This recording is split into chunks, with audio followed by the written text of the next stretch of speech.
Hello students. तो आज की इस वीडियो में हम समझेंगे स्टेट्स ऑफ मैटर और उसके कंपैरिजन के बारे में। लास्ट वीडियो में हम ऑलरेडी समझ चुके हैं क्या होता है मैटर और उसका नेचर क्या होता है, कैरेक्टरिस्टिक्स ऑफ पार्टिकल्स क्या होते हैं, सारी बातें हम कर चुके हैं। और आज हम शुरू करेंगे स्टेट्स ऑफ मैटर। तो स्टेट्स ऑफ मैटर शुरू करो उससे पहले एक थ्योरी है जिसे हम बोलते हैं मॉलिक्यूलर थ्योरी ऑफ मैटर। ठीक है, पहले उसे देख लेते हैं। कुछ पॉइंट्स होंगे जो आपको ऑलरेडी आते होंगे। मॉलिक्यूलर थ्योरी ऑफ मैटर, इसे काइनेटिक थ्योरी ऑफ मैटर भी बोलते हैं। ठीक है, मॉलिक्यूलर थ्योरी ऑफ मैटर। तो क्या है मॉलिक्यूलर थ्योरी ऑफ मैटर? बस वही बातें जो आप मैटर के बारे में ऑलरेडी कर चुके हो। जैसे आपको पता है कि मैटर इज, इसको पॉइंट 1 लिख लेते हैं। चलो point 1, matter is made up of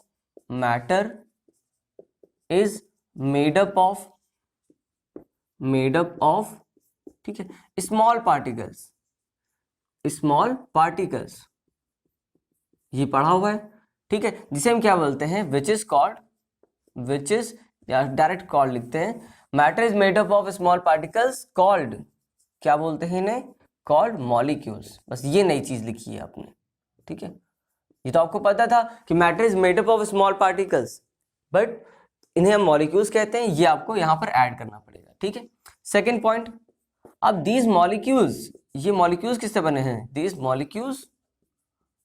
molecules are made up of किससे बने होते हैं? एटम से। Are made up of atoms. ठीक है, समझ में आ गई बात? ये मॉलिक्यूल किससे बने होते हैं? एटम से बने होते हैं। नेक्स्ट पॉइंट देखते हैं। ठीक है, there exist a force of attraction there exists a force of attraction between these molecules। ठीक है, between these molecules, in molecules के बीच में force of attraction होता है between these molecules, और इन्हें क्या बोलते हैं? called intermolecular forces। ठीक है, called intermolecular forces। ठीक है, इंटरमॉलिक्यूलर फोर्स। फोर्थ पॉइंट क्या है? Molecules have these molecules. ठीक है, पार्टिकल की बात नहीं, तो मॉलिक्यूल बोल रहे हैं तो मॉलिक्यूल वर्ड यूज करेंगे। These molecules have space between them. ठीक है, these molecules have space between them. हाँ, these molecules have space between them. ठीक है, बिटवीन देम, और हम क्या बोलेंगे? इन्हें बोलेंगे कॉल्ड इंटरमॉलिक्यूलर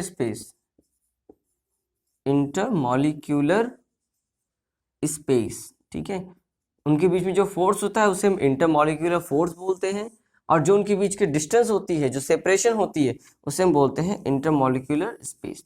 अब ये बात पता है आपको, इंटरमॉलिक्यूलर फोर्स किस में ज्यादा होगा? ये सॉलिड में ज्यादा होगा। ठीक है, लिक्विड में थोड़ा कम होगा, और गैस में बहुत कम होगा। ठीक है, और अगर हम इंटरमॉलिक्यूलर स्पेस की बात करें तो सबसे ज्यादा किस में होगा? ये गैस में सबसे ज्यादा होगा, और उसके बाद ये आपका लिक्विड में, उसके बाद होगा। ठीक है, गैस में सबसे ज्यादा, लिक्विड में थोड़ा कम, और सॉलिड में बहुत ही कम। ठीक है, समझ में आ गई बात? अब देखो नेक्स्ट देखते हैं। फिफ्थ पॉइंट था। Fifth point,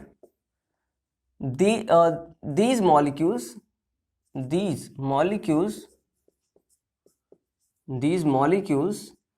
are always in motion।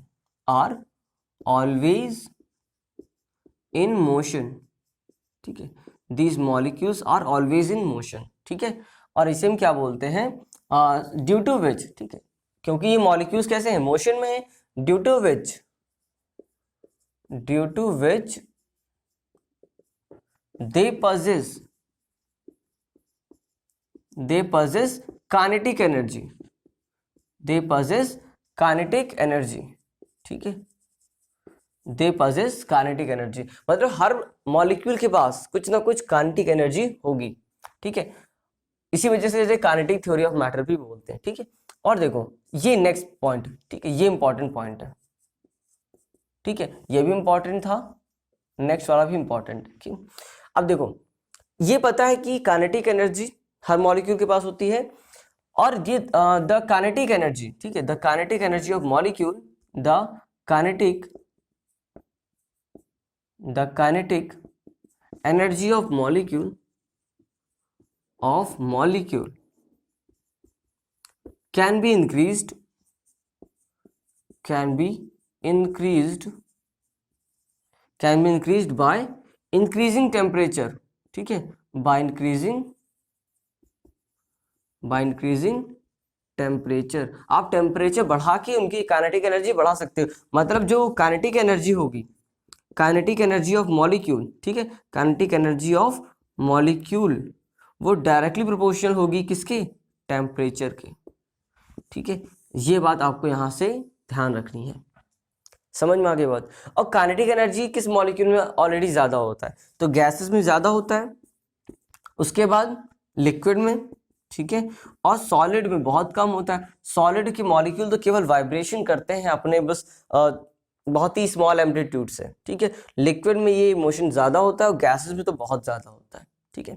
तो ये थे काइनेटिक थ्योरी ऑफ मैटर या मॉलिक्यूलर थ्योरी ऑफ मैटर के कुछ पॉइंट्स जिनको आपको लर्न करना है, ठीक है। अब हम देखते हैं states of matter. States of matter, ठीक है, स्टेट्स ऑफ मैटर। तो स्टेट्स ऑफ मैटर के बारे में ऑलरेडी आप जानते हैं, 3 स्टेट के बारे में आप जानते होंगे, सॉलिड, लिक्विड और गैस। और इस चैप्टर में हमें 2 स्टेट और पढ़नी है, प्लाज्मा और बीईसी, ठीक है। तो पहले इनका क्लासिफिकेशन कर लेते हैं। पहले तो आप लिखोगे सॉलिड, ठीक है, लिक्विड और गैस, ठीक है। इसके अलावा और कौन सी स्टेट पढ़नी है हमें? प्लाज्मा, ठीक है, और बीईसी, ठीक है, बीईसी। बीईसी का फुल फॉर्म होता है बोस आइंस्टीन कंडेंसेट, ठीक है। तो ये तो हमारी नेचुरल स्टेट होती है, मतलब हमें जो दिखाई पड़ती हैं डे टू डे लाइफ में। ये एक्सेप्शनल होती हैं, एक्सेप्शनल नहीं, इसे ऐसे बोल दो कि ये स्पेसिफिक कंडीशन पर दिखती हैं। ये दोनों स्टेट हमें स्पेसिफिक कंडीशन पर दिखती हैं, ये नॉर्मल कंडीशन पर दिखती हैं और ये स्पेसिफिक कंडीशन पर दिखती है, ठीक है। अच्छा, तो इसके बारे में हमें बात करना है, इसके बारे में शायद इस वीडियो में बात ना कर पाए, इसको हम लोग नेक्स्ट वीडियो में डिस्कस करेंगे, ठीक है। और एक क्वेश्चन यहाँ पर और आता है कि स्टेट्स ऑफ मैटर किन फैक्टर्स पे डिपेंड करता है, ठीक है। तो किन फैक्टर्स पे डिपेंड करेगा? पहले तो आपका टेम्परेचर कितना है, ठीक है, टेम्परेचर पे डिपेंड करता है, ठीक है। अगर आप वाटर का ही एग्जांपल ले लो, तो वाटर किस टेम्परेचर पर है वो डिपेंड करेगा उसकी स्टेट। अगर वो 0 डिग्री पर है तो बर्फ में होगा, मतलब सॉलिड में होगा। अगर 0 से 100 के बीच में है तो लिक्विड में होगा। अगर 100 के बाद है तब तो वो वेपर में होगा। तो टेम्परेचर डिसाइड करेगा, साथ में उसका प्रेशर डिसाइड करेगा, ठीक है। और ये प्रेशर गैसेस के केस में तो बहुत इंपॉर्टेंट है। इसके अलावा मॉलिक्यूलर, ऐसे लिख लो, ठीक है, स्पेस, जो भी मॉलिक्यूलर स्पेस होगा, ठीक है, ऐसे लिख लेते हैं, स्पेस, मॉलिक्यूलर स्पेस, ठीक है, यहाँ पे लिख लेते हैं मॉलिक्यूलर स्पेस, ठीक है, मॉलिक्यूलर स्पेस, ठीक है, इंटरमॉलिक्यूलर स्पेस बोल दो, ठीक है। इसके अलावा इंटरमॉलिक्यूलर फोर्स भी बोल दो, चलो, मॉलिक्यूलर फोर्स, ठीक है। तो ये फैक्टर्स जनरली डिसाइड करते हैं किसी भी स्टेट्स ऑफ मैटर को। टेम्परेचर, प्रेशर, इंटरमॉलिक्यूलर स्पेस लिख लो, ठीक है, मॉलिक्यूलर स्पेस को इंटरमॉलिक्यूलर लिख लेते हैं, ठीक है। इंटरमॉलिक्यूलर स्पेस दिखाई पड़ रहा है, ठीक है। टेम्परेचर, प्रेशर मैं बोल रहा हूँ, इंटरमॉलिक्यूलर स्पेस और इंटरमॉलिक्यूलर फोर्स, ये जनरल फैक्टर्स होते हैं जो डिसाइड करते हैं किसी भी स्टेट्स ऑफ मैटर को, ठीक है। तो इनके बारे में बात करेंगे, लिक्विड, सॉलिड और गैस के बारे में। प्लाज्मा और बीसी को हम नेक्स्ट वीडियो में शायद डिस्कस कर पाएंगे, ठीक है। तो इसको मैं हटा रहा हूं अभी।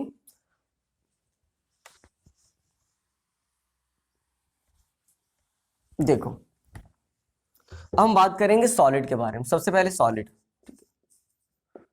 तो सबको पता है सॉलिड क्या होते हैं? सॉलिड होते हैं द स्टेट्स ऑफ मैटर। ये स्टेट ऑफ मैटर है, सॉलिड कोई मैटर की बात नहीं कर रहा, हम स्टेट ऑफ मैटर की बात कर रहे हैं, सॉलिड स्टेट, ठीक है। तो the state of matter, solid वो स्टेट ऑफ मैटर है, the state of matter, the state of matter in which क्या होता है? इन विच पार्टिकल्स आर, ठीक है, या मॉलिक्यूल बोल दो, इन which particles are closely packed, ठीक है, क्लोजली पैक्ड, ठीक है। ऐसी स्टेट ऑफ मैटर जिसमें पार्टिकल्स जो होते हैं बहुत ही क्लोजली पैक्ड होते हैं, ठीक है। और ये सॉलिड भी दो टाइप के होते हैं, कौन कौन से होते हैं?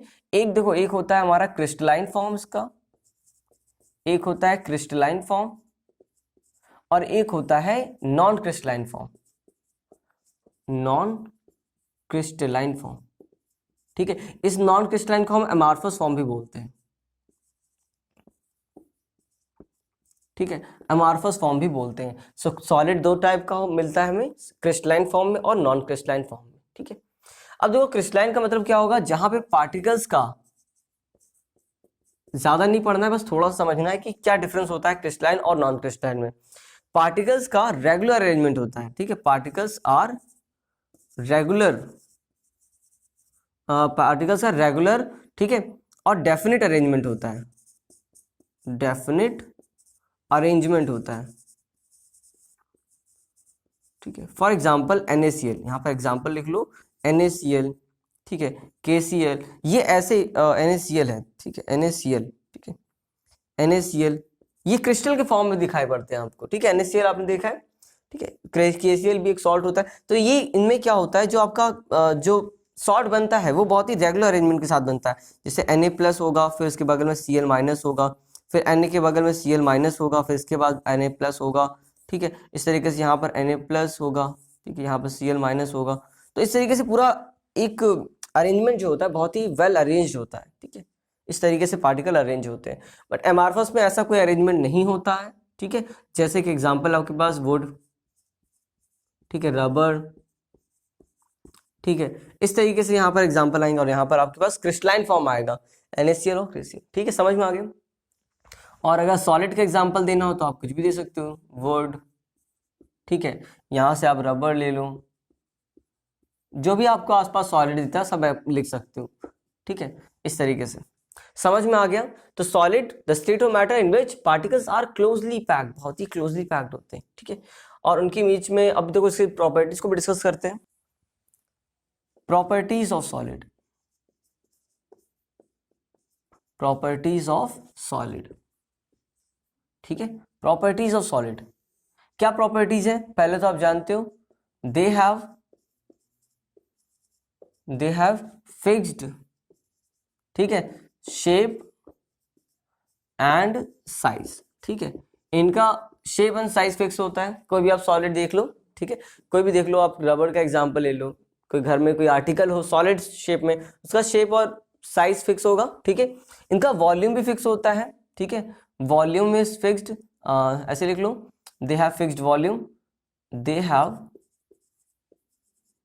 ठीक है, they have fixed volume, they have fixed volume. इसके अलावा they have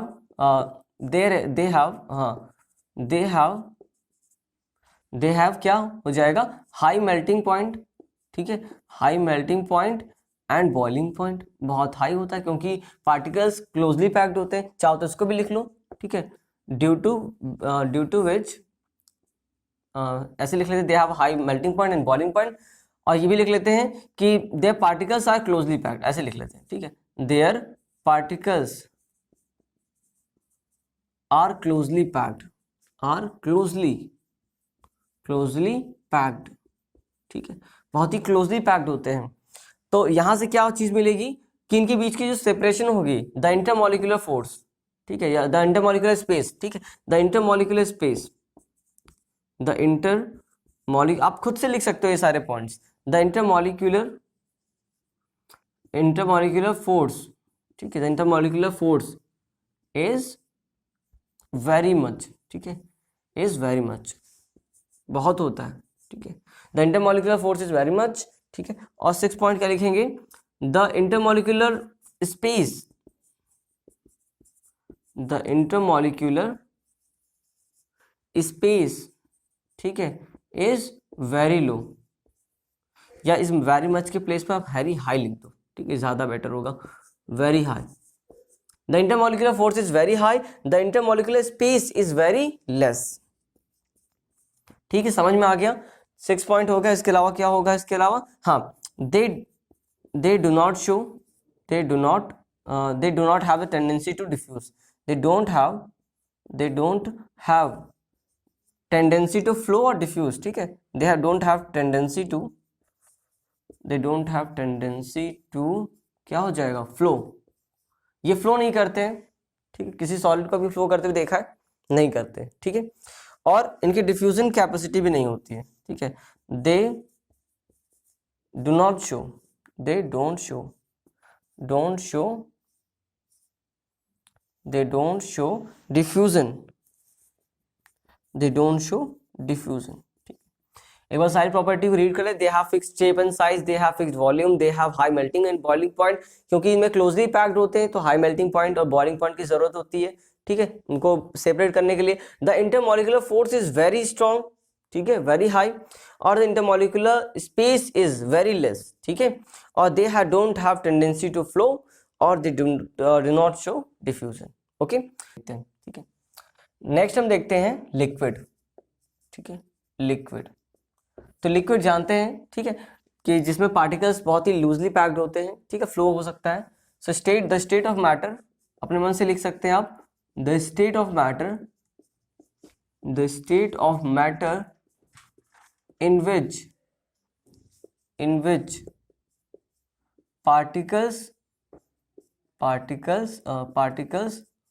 are loosely packed, ठीक है, loosely packed and can flow easily, ठीक है, called liquid state, ठीक है, इसको लिखने की जरूरत नहीं है, ठीक है, समझ में आ गई बात। सो स्टेट ऑफ मैटर, ऐसी state of matter in which particles are loosely packed, और वहां पर पार्टिकल्स क्या हो सकते हैं, इजीली फ्लो कर सकते हैं, ठीक है, बट ऑलमोस्ट, ये लिख लो, but almost incompressible, but almost incompressible, मतलब जिसको आप कंप्रेस नहीं कर सकते, incompressible.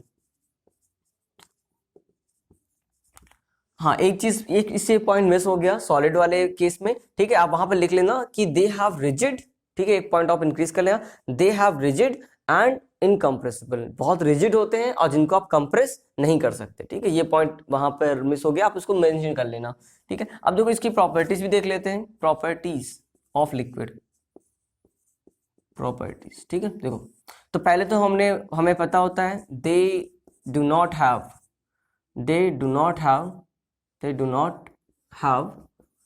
fixed shape, they do not have fixed shape and size, इनका शेप और साइज फिक्स नहीं होता है, ठीक है, जैसे कि आप जिस कंटेनर में लोगे वो उसका शेप ले लेगा, जैसे अगर मैंने 1 लीटर वाटर लिया हुआ है, ठीक है, और 1 लीटर वाटर मैं डिफरेंट कंटेनर में ले रहा हूँ, जैसे एक कंटेनर मेरा ऐसा है, ठीक है, एक कंटेनर ये है, और एक कंटेनर कुछ ऐसा है, ठीक है, एक कंटेनर कुछ ऐसा है, ठीक है, तो ये डिफरेंट शेप ले लेगा, ठीक है, 1 लीटर सब में लिया हुआ है, तो जैसा देख रहा हूं कि डिफरेंट शेप होगा, डिफरेंट आपका जो आपका लिक्विड होगा वो डिफरेंट शेप ले लेगा अकॉर्डिंग टू द कंटेनर, ठीक है। सेकंड क्या होगा, देयर वॉल्यूम इज फिक्स, ठीक है, हाँ, इस पॉइंट को भी मेंशन कर लेना पीछे कि इन सॉलिड के केस में भी वॉल्यूम जो होता है फिक्स होता है, ठीक है, देयर वॉल्यूम इज फिक्स, ठीक है, there volume is fixed at given temperature, generally normal temperature पर, ये गिवन टेम्परेचर का कोई रिक्वायरमेंट नहीं है, बस लिख दिया है कि आपको पता होना चाहिए कि जब भी टेम्परेचर इंक्रीज होता है तो थर्मल एक्सपेंशन होता है, ठीक है, मॉलिक्यूल्स के बीच में, अब इसको भी अलग से स्टडी कर लेंगे, ठीक है। So there volume is fix at a given temperature, आपको ध्यान रखना है कि इनका वॉल्यूम फिक्स होता है, ऐसा नहीं कि 1 लीटर वाटर आपने दूसरे कंटेनर में लिया तो ज्यादा हो गया, 1 लीटर यहाँ पर है तो 1 लीटर यहाँ भी होगा, 1 लीटर यहाँ पर भी होगा, उसका शेप अलग हो जाएगा, ठीक है, शेप बदल जाएगा, बट जो क्वांटिटी, द अमाउंट ऑफ जो आपका वाटर है या अमाउंट ऑफ लिक्विड है वो सेम रहेगा, ठीक है, समझ में आ गया। तो इस पॉइंट को वहां पर सॉलिड में जाके मेंशन कर लेना कि solid also have fixed volume, ठीक है। और थर्ड पॉइंट है, और क्या लिख सकते हैं हम, they do not have fixed shape and size, their volume is fixed, हाँ, the intermolecular force,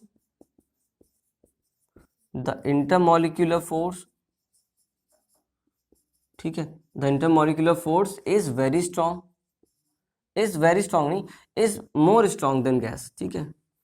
the intermolecular force is more stronger, more ऐसे लिख लेते हैं, more stronger than gas but less than solids, ठीक है, लेस देन सॉलिड्स, ठीक है, समझ में आ गया। सॉलिड से इंटरमॉलिक्यूलर फोर्स इनका कम होगा, लेकिन गैसेस से तो ज्यादा होगा, ठीक है। फोर्थ पॉइंट है, ठीक है, यहां पे लिख लेते हैं हम, the intermolecular space, the intermolecular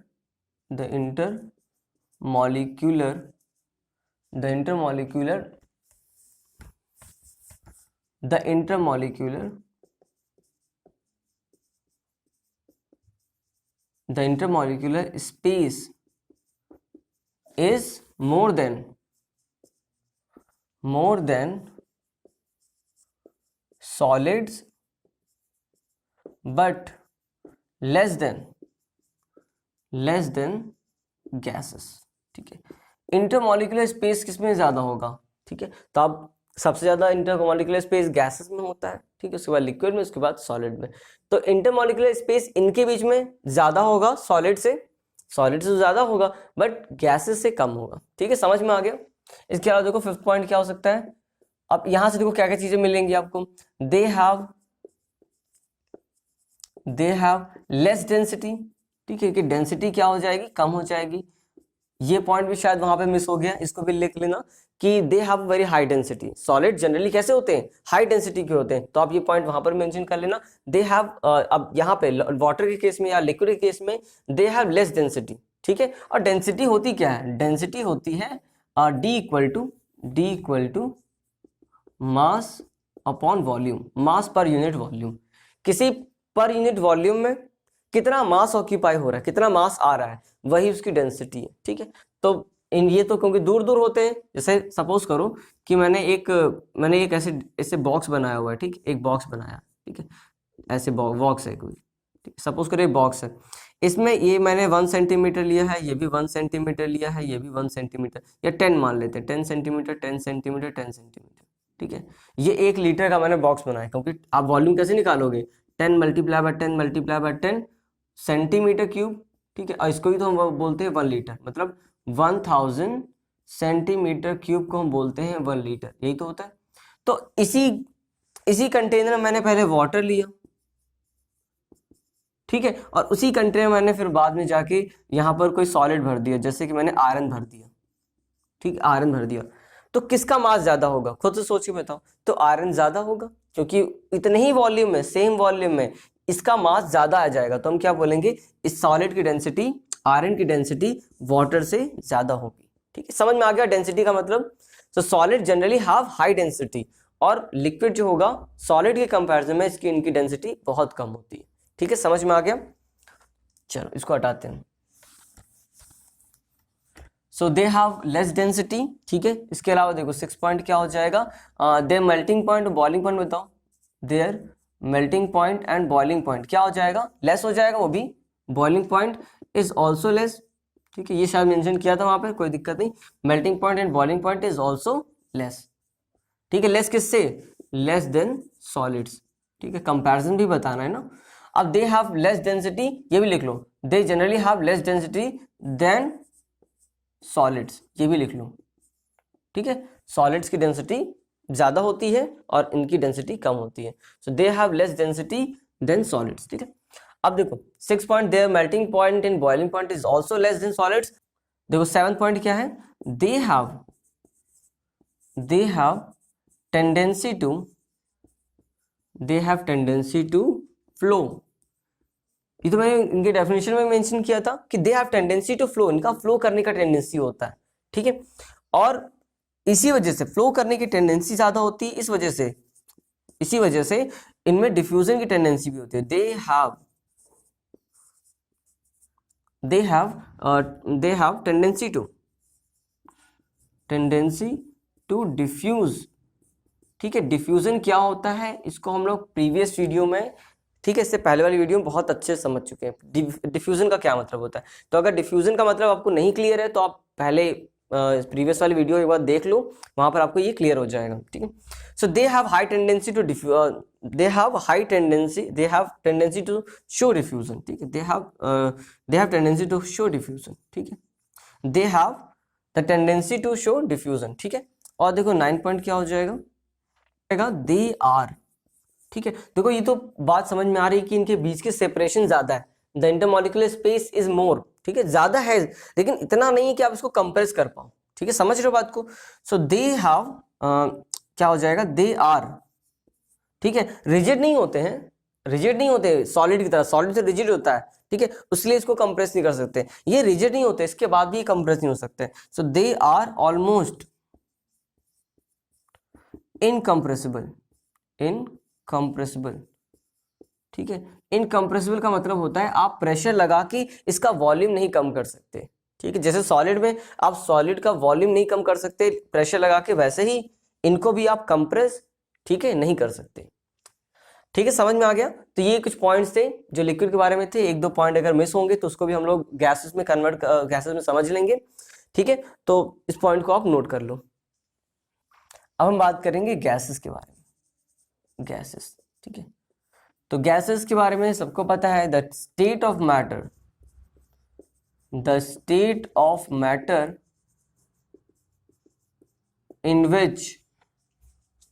in which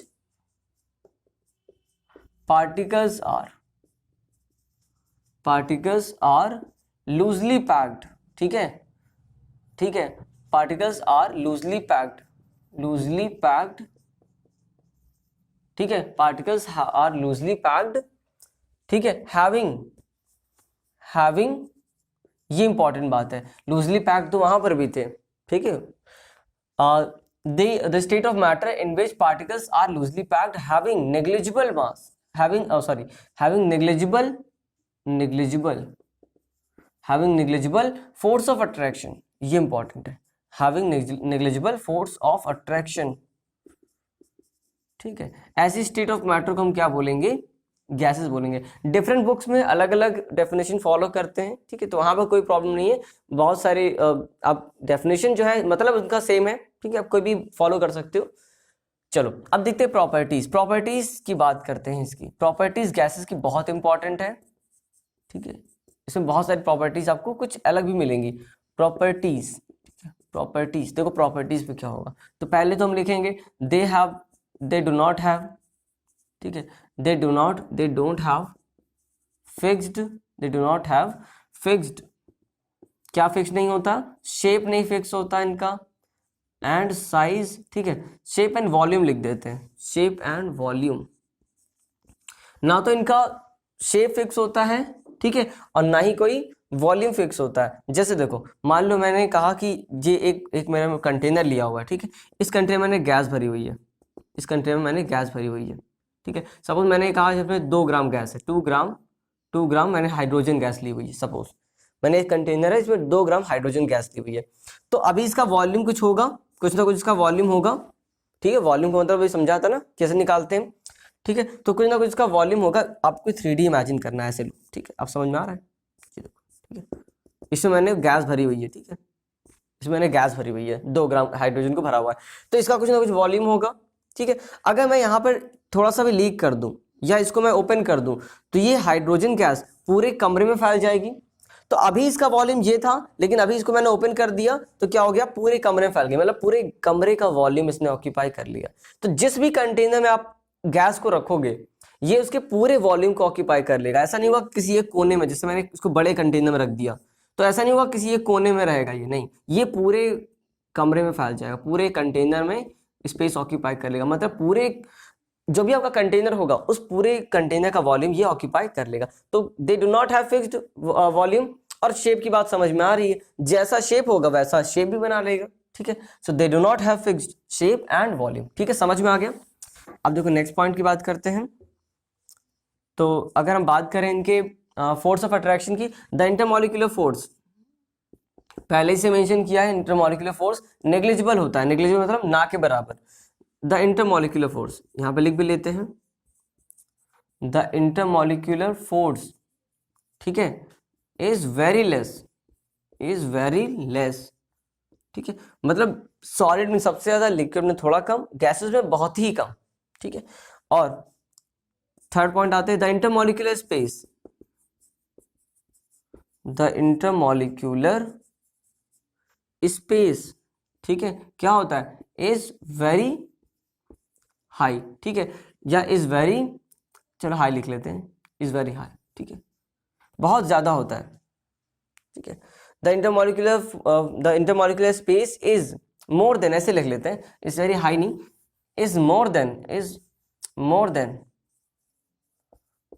more than solid and liquid, ठीक है, सॉलिड एंड लिक्विड, ये ज्यादा अच्छा लग रहा है, ठीक है, ऐसे ज्यादा अच्छा लग रहा है, ठीक है। So the intermolecular space is more than solid and liquids, ठीक है, समझ में आगे बात। अब देखो फोर्थ पॉइंट की बात करते हैं, ठीक है। तो यहां से डेंसिटी बताओ कैसी हो जाएगी, their density, their density, their density, ठीक है, their density is very less, ठीक है, वेरी लेस, ठीक है, बहुत ही कम डेंसिटी हो जाएगी, जितना वॉल्यूम होगा उसका मास बहुत ही कम आएगा, ठीक है। बहुत, मान लो पूरे कमरे में कितनी गैस भरी होगी आपकी, तो बहुत ही उसका मास, अगर उसको इकट्ठा करके एक जगह पे अगर आप उसका मास देखोगे तो बहुत ही कम होगा, लेकिन वॉल्यूम बहुत ज्यादा होगा, तो अल्टीमेटली जो मास और वॉल्यूम का रेशियो मिलेगा डेंसिटी का, वो बहुत ही कम मिलेगा, ठीक है, इनकी डेंसिटी बहुत कम होती है। फिफ्थ पॉइंट देखो, दे आर हाईली कंप्रेसिबल, ये इंपॉर्टेंट बात है इनकी, ठीक है, they are highly compressible, highly, ठीक है, कंप्रेसिबल, ये बहुत ज्यादा कंप्रेसिबल होते हैं, आराम से कंप्रेस हो सकते हैं। मतलब आपने कोई गैस ली हुई है किसी कंटेनर में, सपोज ये मेरा कंटेनर है, ठीक है, इसमें कोई गैस मैंने फिल की हुई है, ऐसे नहीं, तो वाटर का सिंबल होता है, देखो इसको गैस मान लेते हैं, ऐसे फिल हुई पूरे में, इसमें गैस भरी हुई है ऐसे, ठीक है। अब अगर मैं इसको ऐसे यहां से इस पे प्रेशर लगाऊं तो ये गैस कंप्रेस भी हो सकती है, ये गैस कंप्रेस भी हो जाएगी, ठीक है, ये गैस कंप्रेस भी हो सकती है, ठीक है। देख रहे हो आपने क्या किया, यहां पर प्रेशर अप्लाई किया, यहां पर क्या किया, प्रेशर अप्लाई किया, तो on applying pressure gas can be compressed. और इसका एग्जांपल भी आपने सुना होगा, एलपीजी, ठीक है, इसके अलावा सीएनजी, सीएनजी पढ़ा है, सुना है, सीएनजी, ठीक है, इसका फुल फॉर्म क्या होता है, liquefied, liquefied, liquefied petroleum gas, liquefied petroleum gas, ठीक है। देखो यहां पर भी इसको कंप्रेस करके, जो हमारे घरों में सिलेंडर आता है, एलपीजी सिलेंडर ही तो आता है, तो उसमें क्या होता है, कंप्रेस्ड गैस भरी हुई होती है, ठीक है, जो कि लिक्विफाइड स्टेट में होती है, पर जैसे इसका जो उसका प्रेशर रिलीज होता है तो वो वापस से गैस में कन्वर्ट हो जाती है, ठीक है। तो एलपीजी भी इसका एग्जांपल है। इसके अलावा सीएनजी, इसका तो फुल फॉर्म ही है compressed, compressed natural gas, compressed natural gas, ठीक है, मतलब नेचुरल गैस कंप्रेस्ड फॉर्म में, तो ये सीएनजी दोनों आपने सुना होगा, ठीक है। तो दे आर हाईली कंप्रेसिबल, ये बहुत इंपॉर्टेंट बात है इनके बारे में, ठीक है, इसको हटा दूं। अब देखो इसका नेक्स्ट प्रॉपर्टी देखते हैं। अब क्योंकि इनके बीच में फोर्स ऑफ अट्रैक्शन बहुत ही कम होता है, तो ये एक दूसरे से बहुत दूर भागने की कोशिश करते हैं, तो क्या हो जाएगा, they have high tendency, high tendency to flow, ठीक है, बहुत ही अच्छे से फ्लो करते हैं, ठीक है। और हम एक बात ध्यान रखना, जो लिक्विड होते हैं, ठीक है, इसको लिख लेते हैं, लिक्विड, इसको मेंशन कर लेना कहीं पर, लिक्विड और गैसेस, ठीक है, इनको हम क्या बोलते हैं, फ्लूइड्स बोलते हैं, इनको हम क्या बोलते हैं, लिक्विड और गैसेस को, सॉलिड को नहीं, लिक्विड और गैसेस को हम क्या बोलते हैं, फ्लूइड्स बोलते हैं, because they have tendency to flow. समझ में आगे बात, क्योंकि लिक्विड और गैस दोनों ही फ्लो कर सकते हैं, इसलिए हमें क्या बोलते हैं, फ्लूइड बोलते हैं। अब कुछ लोग फ्लूइड को सिर्फ लिक्विड समझते हैं, नहीं, गैसेस भी फ्लूइड्स हैं, ठीक है, क्योंकि वो भी फ्लो कर सकते हैं, ठीक है, तो इसको ध्यान रखना, कहीं पे चाहो तो आप नोट कर लो, ठीक है। तो they have high tendency to flow, और इनकी डिफ्यूजन टेंडेंसी, ठीक है, द टेंडेंसी टू डिफ्यूजन, ठीक है, द डिफ्यूजन ऐसे लिख लो, the tendency to diffuse, the tendency to show diffusion, the tendency to show diffusion is very high, diffusion is very high, बहुत ज़्यादा होती है टेंडेंसी इनकी डिफ्यूज़ होने की। मतलब अगर हम डिफ्यूज़न की बात करें तो गैसेस में बहुत ज़्यादा होती है, लिक्विड में थोड़ी कम होती है, और सॉलिड में तो बहुत ही ना के बराबर होती है। तो सॉलिड का मैंने लास्ट टाइम एग्जांपल भी दिया था। सॉलिड में डिफ्यूज़न की अगर हम बात करें तो डिफ्यूज़न बहुत इंपॉर्टेंट फैक्टर है, ठीक है, बहुत सारे फैक्ट्स इस पे डिपेंड करते हैं, ठीक है। और गैसेस के केस में तो इसके लिए पूरा एक लॉ है, ग्राम एक साइंटिस्ट थे, उन्होंने डिफ्यूजन के लिए लॉ भी दिया, अभी हम लोग इसके बारे में बात करेंगे, ठीक है। तो लिक्विड में बहुत कम होता है, लिक्विड में जनरली ये डेंसिटी पे डिपेंड करता है, आपका जो लिक्विड है कितना विस्कस है, गाढ़ा लिक्विड होगा धीरे से वो होगा, मतलब डिफ्यूज होगा, ठीक है। सॉलिड के केस में क्या होगा, सॉलिड के केस में डिफ्यूजन बहुत ही कम होता है, जिससे कुछ बहुत ही रेयर एग्जांपल मिलते हैं, जैसे आपने अगर दो मेटल की प्लेट्स हैं उनको साथ में से स्टिक करके काफी टाइम तक रख दिया, तो थोड़े दिन बाद उसको हटाओगे तो देखोगे एक मेटल के पार्टिकल दूसरे मेटल में हल्के से डिफ्यूज होगा। और इसके अलावा क्या एग्जांपल है, आपका चौक को अगर आप बोर्ड पे ऐसे लिख के रख दो, ठीक है, काफी टाइम तक उसको रफ मत करो, तो उसके बाद जब रफ करने जाओगे तो बहुत ही इजीली रफ नहीं होगा वो, ठीक, क्योंकि जो चौक के पार्टिकल्स होंगे वो बोर्ड में थोड़े बहुत डिफ्यूज हो चुके होंगे, ठीक है। लिक्विड के केस में भी होता है, लिक्विड अगर जितना पतला होगा उतने अच्छे से डिफ्यूजन होगा। गाढ़ा लिक्विड जैसे हनी इतनी जल्दी डिफ्यूज नहीं होता है, ठीक है। टेम्परेचर बढ़ाने पर जो डिफ्यूजन है वो बढ़ जाता है। तो देखो गैसेस में जो डिफ्यूजन है, ठीक है, गैसेस में जो डिफ्यूजन है, तो ये रेट ऑफ डिफ्यूजन, देखो बता भी देता हूँ, रेट ऑफ डिफ्यूजन मतलब डिफ्यूजन कितनी जल्दी होगा, ये दो फैक्टर पे डिपेंड करता है। एक तो ये टेम्परेचर पे डिपेंड करता है, मतलब टेम्परेचर बढ़ाया तो डिफ्यूजन भी बढ़ गया, जल्दी से डिफ्यूज होंगे, तो rate of diffusion directly proportional to temperature, और ये इन्वर्सली प्रोपोर्शनल होता है, ठीक है, यहाँ पे लिख लेते हैं। तो rate of diffusion is inversely proportional, इस इन्वर्सली को ऐसे डिनोट करते हैं 1 करके, inversely proportional to the weight या मास लिख लेते हैं, चलो ठीक है, मास ऑफ गैस, ठीक है, मतलब मास ऑफ गैस, गैस हल्की है या भारी है उसके इन्वर्सली प्रोपोर्शनल है। अगर हल्की गैस होगी तो बहुत तेजी से डिफ्यूज करेगी, और अगर भारी गैस है थोड़ा कम करेगी, डिफ्यूज वो भी करेगी लेकिन थोड़ा सा स्लोली करेगी। समझ में आ गई बात, जैसे हाइड्रोजन, ठीक है, हाइड्रोजन बहुत ही हल्की गैस होती है, बहुत तेज से डिफ्यूज करती है। समझ में आ गई बात। लिक्विड के केस में भी यही चीज है, ठीक है, टेम्परेचर तो यहाँ पर भी डिपेंड करता होगा, ठीक है, टेम्परेचर के डायरेक्टली प्रोपोर्शनल होती है, और साथ में ये इन्वर्सली प्रोपोर्शनल होती है विस्कोसिटी के, ठीक है, विस्कोसिटी के, ठीक है। तो अगर कहीं पे क्वेश्चन आता है तो आप इसका आंसर कर सकते हो, ये टेम्परेचर के डायरेक्टली प्रोपोर्शनल दोनों होते हैं, ये विस्कोसिटी के डायरेक्टली प्रोपोर्शनल होता है, और मास ऑफ गैसेस के, ठीक, समझ में आ गया। और सॉलिड के केस में डिफ्यूजन होता ही नहीं, बहुत कम होता है, तो इसके बारे में कोई बात नहीं करेंगे इस बारे में, ठीक है, समझ में आ गया। डिफ्यूजन का कॉन्सेप्ट क्लियर हो गया अच्छे से। चलो आगे देखते हैं, इसको मैं हटा रहा हूं अभी।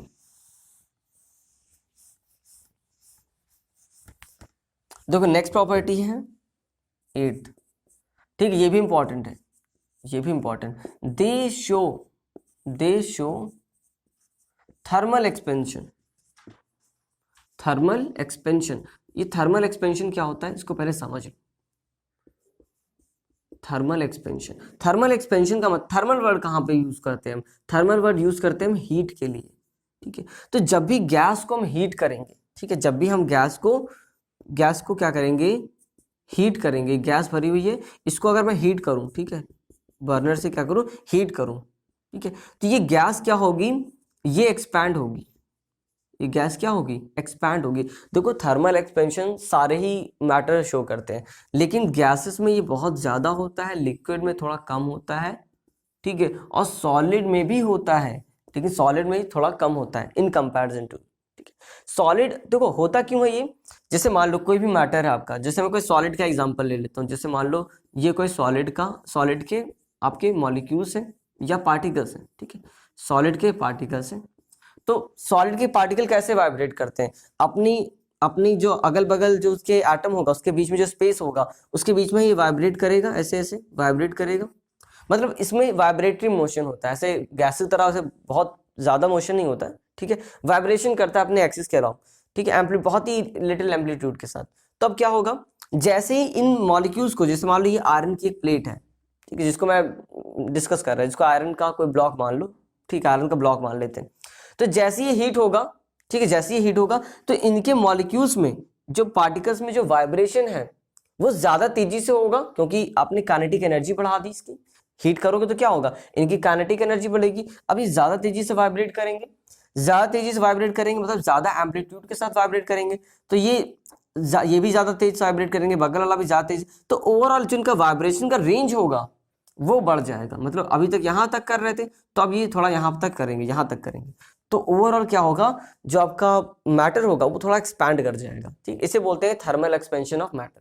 ठीक है, तो ये सारी चीजों में होता है। लिक्विड में भी यही चीज होगी, उसमें भी जो काइनेटिक एनर्जी ऑफ पार्टिकल्स होंगे उनका भी काइनेटिक एनर्जी बढ़ जाएगा, वो भी ज्यादा तेजी से वाइब्रेट करेंगे, जिसकी वजह से वो भी एक्सपैंड कर जाएंगे। ठीक है, तो एक्सपेंशन समझ में आ रहा है। गैसेस के केस में तो बहुत ज्यादा होगा। ठीक है, गैसेस तो बहुत तेजी से वाइब्रेट करेंगे और बहुत दूर भागेंगे, तो उनका वॉल्यूम बहुत ज्यादा एक्सपैंड होगा। ठीक है, समझ में आ गया। तो अगर जैसे एग्जांपल समझो, अगर आप किसी भी, जैसे प्रेशर कुकर है, प्रेशर कुकर का एग्जांपल देखिए। ठीक है, जैसे प्रेशर कुकर में आप का लिक्विड होता है वो वेपर में कन्वर्ट होता है। ठीक है, वेपर में कन्वर्ट होता रहता है। सपोज ये प्रेशर कुकर है, कोई वेपर में कन्वर्ट होता रहेगा। तो जैसे ही यहाँ पर एक प्रेशर ज्यादा हो जाता है, एक्सपेंशन बहुत ज्यादा बढ़ जाता है, तो यहाँ पर जो आपकी सीटी लगी होती है वो ऊपर उठ जाती है, जिससे कि ये वेपर जो है बाहर निकल जाए। ठीक है, तो ये डेली लाइफ में भी आपको दिखाई पड़ता है। तो थर्मल एक्सपेंशन का मतलब समझ में आया, मतलब हीट करने पे हर सारे मैटर ही एक्सपैंड होते हैं, बट ये जो आपका गैस है उसमें बहुत ज्यादा होता है। ठीक है, तो आप सॉलिड में भी मेंशन कर सकते हो कि they also show thermal expansion. ठीक है, लिक्विड में भी मेंशन कर सकते हो, they also show thermal expansion. ठीक है, समझ में आ गया। चलो 9th पॉइंट देखते हैं, ये भी इंपॉर्टेंट है, बहुत इंपॉर्टेंट है। ठीक है, बोला था ना कि गैसेस केस में बहुत इंपॉर्टेंट चीजें आने वाली है। ठीक है, तो gases pressure, gases exerts pressure on the wall of container। इसका क्या मतलब है, जो गैसेस होती हैं वो प्रेशर एक्सर्ट करती हैं on the wall of container. Suppose करो मैंने कोई वॉल, जैसे मैंने कोई कंटेनर लिया हुआ है। ठीक है, इसमें मैंने गैस भरी हुई है, इसमें पूरा गैस भरा हुआ है ऐसे। ठीक है, तो ये गैस क्या होगी, लगातार मोशन में होगी, गैस रुकती तो नहीं हो, तो लगातार मोशन में करती है, रैंडम मोशन होता रहता है, मतलब ये गैस मोशन में होगी। तो ये मोशन में होते हुए ये अपने पार्टिकल से टकराएंगी, और ये जो किनारे वाले पार्टिकल्स होंगे वो इन वॉल से बार बार हिट करेंगे। ठीक है, इन वॉल से क्या करेंगे, बार बार हिट करेंगे। समझ में आ रहा है। ठीक है, ये बार बार क्या करेंगे, इन वॉल से हिट करेंगे, तो ये एक तरीके का प्रेशर लगाएंगे। देखो प्रेशर का फॉर्मूला आपने पढ़ा है फिजिक्स में, P इक्वल टू क्या होता है, F/A। ठीक है, तो ये कितना फोर्स से उस पर जाके अटैक करेंगे, जितना ज्यादा जाके उससे टकराएंगे। ठीक है, मान लो ये गैस पार्टिकल है, तो ये कितना ज्यादा फोर्स से जाके यहाँ पर टकराएगा। ठीक है, पर यूनिट एरिया में जो भी आपका फोर्स है गैसेस के द्वारा, गैसेस से जो फोर्स लग रहा होगा पर यूनिट एरिया में वॉल ऑफ कंटेनर में, बस वही प्रेशर है। ठीक है, तो ये प्रेशर आपने सुना भी होगा, जैसे एटमॉस्फेरिक प्रेशर। ठीक है, तो ये समझ में आ गया ना, gases exert pressure on the wall of container, क्योंकि वो हिट करेंगे जाके, और जो हिट करेंगे पर यूनिट एरिया में वही उनका प्रेशर है। ठीक है, तो P इक्वल टू F/A, मतलब फोर्स कितना लगा रहे हैं, कितने फोर्स से इसको हिट कर रहे हैं, ज्यादा तेजी हिट करेंगे ज्यादा प्रेशर एक्सर्ट करेंगे। ठीक है, और पर यूनिट एरिया। ठीक है, तो प्रेशर का जनरली हम ऐसे निकालते हैं। ठीक है, तो देखो एटमॉस्फेरिक प्रेशर के बारे में बात कर रहे थे हम लोग। एटमॉस्फेरिक प्रेशर, इसका मतलब क्या होगा यार, एटमॉस्फेरिक प्रेशर का मतलब होगा जो एटमॉस्फेयर में कौन प्रेजेंट है, गैसेस प्रेजेंट है, तो एटमॉस्फेयर की गैसेस जो प्रेशर एक्सर्ट करती है हमारे ऊपर, वही एटमॉस्फेरिक प्रेशर है। तो जनरली अगर इसका हम सी लेवल पे देखें, और ये कम ज्यादा हो सकता है, आप एल्टीट्यूड पर जाओगे, मतलब माउंटेन्स रीजन में जाओगे, तो ये प्रेशर कम होगा क्योंकि वहां पे गैसेस कम है। और अगर आप डाउन एरिया में जाओगे, ठीक है, जैसे कि हम सी लेवल की बात करें, सी लेवल से जितना आप क्लोज जाओगे ये एटमॉस्फेरिक प्रेशर उतना बढ़ता जाएगा। तो सी लेवल का मैं आपको प्रेशर बताता हूं, वो होता है 1 atm। ठीक है, 1 atm ही हम उसको बोल देते हैं, और इसकी वैल्यू जो होती है वो 760, ठीक है, mm ऑफ Hg। ठीक है, 760 mm ऑफ Hg, मतलब मरकरी में चेक करो, ये चीज आप आगे पढ़ोगे कि कैसे मरकरी से क्या करते हैं। तो अभी ध्यान रखना है आपको, एटमॉस्फेरिक प्रेशर जब भी पूछा जाए तो आपको 1 atm यूज करना है, या आपको बताना है 760 mm ऑफ Hg। ठीक है, ये आपको ये लर्न रखना है। ठीक है, इसके बारे में आप हायर क्लासेस में समझोगे कैसी चीजें कैलकुलेट होती हैं। ठीक है, समझ में आ गया। तो अगर हम देखो 9 तक हो गया, इसके अलावा कुछ पॉइंट्स और हैं, जैसे कि देखो मैं बता रहा हूँ, इसके अलावा अगर मेल्टिंग पॉइंट, बॉइलिंग पॉइंट की बात करें तो बहुत ही लो होता है। ठीक है, वेरी लो, यहीं पे लिख लेते हैं इसको, very low melting point and boiling point बहुत ही लो होगा, ठीक है। डेंसिटी ऑलरेडी मैंने बता दिया बहुत ही कम होता है। इसके अलावा डिफ्यूजन हो गया, ठीक है। ऑलमोस्ट सारे पॉइंट हम लोगों ने डिस्कस कर लिए, ठीक है, समझ में आ गया। अब हम एक कंपैरिजन इनका देख लेते हैं, ओवरऑल कंपैरिजन देखेंगे जहां पर आपको सारी प्रॉपर्टी को मैं एक साथ एक्सप्लेन करूंगा। देखो अब यहां पर हम बात करेंगे comparison between solid, liquid and gases. तो मैंने पॉइंट्स लिख लिए, एक एक करके समझ लेते हैं। पैकिंग किसकी पैकिंग की बात कर रहे हैं? पार्टिकल्स की पैकिंग की बात कर रहे हैं, ठीक है। क्लोजली पैक्ड होते हैं पार्टिकल्स, लेस क्लोजली पैक्ड, और यहाँ पे particles are free to move. यहाँ पे पैकिंग की तो बात ही छोड़ते हैं। अब फोर्स ऑफ अट्रैक्शन आपको पता है सॉलिड में सबसे ज्यादा होता है। ये किनकी बात होती है? पार्टिकल के बारे में बात हो रही है, ठीक है। जो हमने पैरामीटर्स लिए हैं वो पार्टिकल्स के लिए लिए हैं, ठीक है। तो इनके पार्टिकल के बीच में बहुत स्ट्रॉन्ग फोर्स होता है। यहाँ पे less than solid but more than gases, ठीक है। और यहाँ पर क्या होता है? फोर्स ऑफ अट्रैक्शन लगभग होता ही नहीं है, नेग्लिजिबल होता है और वेरी वीक होता है, ठीक है। होता है तो weak van der Waals forces होते हैं, उसको हम लोग कभी हायर क्लासेस में स्टडी करेंगे, ठीक है। शेप एंड वॉल्यूम, तो यहाँ पर आपको पता है शेप और वॉल्यूम दोनों ही फिक्स होता है। यहाँ पर डेफिनेट वॉल्यूम तो होता है, ठीक है, अगर 1 लीटर है तो 1 लीटर ही होगा, बट इनका शेप डेफिनेट नहीं होता है। जिस कंटेनर में डालोगे उसका शेप ले लेगा, ठीक है। और यहाँ पर तो दोनों ही फिक्स नहीं होते हैं, ना तो शेप होता है ना वॉल्यूम होता है, ठीक है। कंप्रेसिबिलिटी, आपको पता है सॉलिड्स को आप कंप्रेस नहीं कर सकते ऑन अप्लाइंग प्रेशर, ठीक है। आप प्रेशर अप्लाई करके सॉलिड को भी कंप्रेस नहीं कर सकते और लिक्विड्स को भी नहीं कर सकते, बट गैसेस हाईली कंप्रेसिबल होती हैं। जैसे हमारे पास एग्जांपल है एलपीजी, सीएनजी, ठीक है।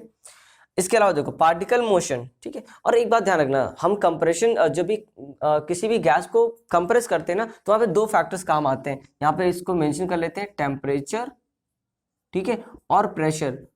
आपको टेम्परेचर को रिड्यूस करना होता है और प्रेशर को बढ़ाना होता है, then only gas can be compressed, ठीक है। क्योंकि जब आप कंप्रेस करोगे तो वहाँ पे उसका जो टेम्परेचर होगा वो इंक्रीज करेगा, तो आपको टेम्परेचर को लो करना होता है, प्रेशर को इंक्रीज करना होता है, ठीक है। चलो आगे देखते हैं पार्टिकल मोशन। सो यहाँ पे पता है जो पार्टिकल का मोशन होता है वो वाइब्रेट करते हैं, सिर्फ अपनी मेन पोजीशन से क्या करते हैं, बहुत ही स्मॉल एम्पलीट्यूड के साथ वाइब्रेट करते हैं, ठीक है। Only their mean position, only vibrate in their mean position. But यहाँ पर क्या होगा, इसमें जो वाइब्रेशन होगा या मोशन होगा पार्टिकल्स का वो ज्यादा होगा सॉलिड के कंपैरिजन में, ठीक है। जैसे अगर मैंने कोई लिक्विड का कंटेनर ले लिया तो यहाँ का जो पार्टिकल होगा पूरे में घूम सकता है, ठीक है। सो इनका जो मोशन होगा वो बहुत ज्यादा होगा comparison to the solids. So more than solid और less than liquids, sorry less than यहाँ पे गैसेस होगा, लेस देन गैसेस, ठीक है। गैसेस से कम होगा, गैसेस में तो बहुत ज्यादा होता है, बहुत फ्री होती हैं। आपने एक जगह पे परफ्यूम हल्का सा स्प्रे किया तो पूरे घर में वो फैलने लगता है, ठीक है। तो बहुत ज्यादा होती है, इनके मोशन बहुत ज्यादा होता है। और इसी वजह से देखो यहाँ पर डेंसिटी की बात करें तो डेंसिटी यहाँ पे आपको पता है क्लोजली पैक्ड होता है, तो डेंसिटी अपने आप मतलब मास पर यूनिट वॉल्यूम का जो रेशियो आता है, ठीक है, यही तुम्हारा डेंसिटी होता है। डेंसिटी इक्वल टू मास पर यूनिट वॉल्यूम, तो ये बहुत ज्यादा हाई होता है क्योंकि यहाँ पे जो मास है वो कम वॉल्यूम में ज्यादा आ जाता है। और यहाँ पर देखो जो लिक्विड्स के केस में, लिक्विड में थोड़ा दूर दूर पार्टिकल्स होते हैं, तो उसकी वजह से जो डेंसिटी होती है वो यहाँ पे थोड़ी कम हो जाती है सॉलिड के कंपैरिजन में, but still more than gases, ठीक है। और यहाँ पे तो बहुत ही लो होता है, पार्टिकल्स बहुत दूर दूर होते हैं, ठीक है। समझ में आ गई बात। डिफ्यूजन आपको पता है सॉलिड्स में नेग्लिजिबल होता है, डिफ्यूजन बहुत ही कम होता है, नहीं के बराबर होता है। और यहाँ पर लिक्विड और गैसेस के केस में डिफ्यूजन होता है। लिक्विड में गैसेस के कंपैरिजन में थोड़ा कम होता है, बट गैसेस में तो बहुत ज्यादा होता है, ठीक है। इंटरमॉलिक्यूलर स्पेस की बात करते हैं तो पता है आपको वेरी लेस, बहुत ही क्लोजली पैक्ड होते हैं। जो पार्टिकल्स होते हैं बहुत ही क्लोजली पैक्ड होते हैं, एकदम बिल्कुल क्लोजली पैक्ड होते हैं। स्पेस जो होता है बहुत ही कम होता है। बट सॉलिड्स के केस, सॉरी गैसेस के केस, सॉरी लिक्विड के केस में बात करें तो लिक्विड का जो इंटरमॉलिक्यूलर स्पेस होगा, थोड़े मॉलिक्यूल दूर दूर होते हैं, थोड़े यहाँ पे क्या होंगे, जो मॉलिक्यूल होंगे वो दूर दूर होंगे, तो इनका जो आपका इंटरमॉलिक्यूलर स्पेस होगा वो ज्यादा होगा, ठीक है। अब देखो यहाँ पर ये तो बहुत ही दूर दूर होते हैं, बहुत दूर दूर होते हैं, बहुत दूर दूर होते हैं, ठीक है। तो इनमें जो होगा आपका इंटरमॉलिक्यूलर स्पेस बहुत ज्यादा होगा, ठीक है। लास्ट देखो पॉइंट देखते हैं, एनर्जी ऑफ द पार्टिकल्स। अब एनर्जी का मतलब है यहाँ पे काइनेटिक एनर्जी, यहाँ पे एनर्जी का मतलब है काइनेटिक एनर्जी। काइनेटिक एनर्जी मतलब कितनी ज्यादा मोशन हो रहा है, ठीक है। तो इसमें तो मोशन बहुत ही कम होता है, देखो लिखा हुआ है ना, only vibrate in there mean position, बहुत ही कम वाइब्रेट करते हैं मीन पोजीशन पर, तो ये लोवेस्ट हो जाएंगे। और यहाँ पर देखो तो ये सॉलिड के केस में, सॉलिड से कंपैरिजन करेगा लिक्विड का, तो लिक्विड के केस में जो आपका मोशन होता है वो ज्यादा होता है, मतलब यहाँ पे काइनेटिक एनर्जी भी ज्यादा होगी। So higher than solid but lower than gases, ठीक है, समझ में आ गया। और यहाँ पर तो बहुत ज्यादा रैंडमनेस होती है, बहुत ज्यादा मोशन होता है, इस वजह से जो आपका काइनेटिक एनर्जी ऑफ गैसेस होगा वो सबसे ज़्यादा होता है. So I hope these points are now clear to you. So rest of the things we will discuss in the next video.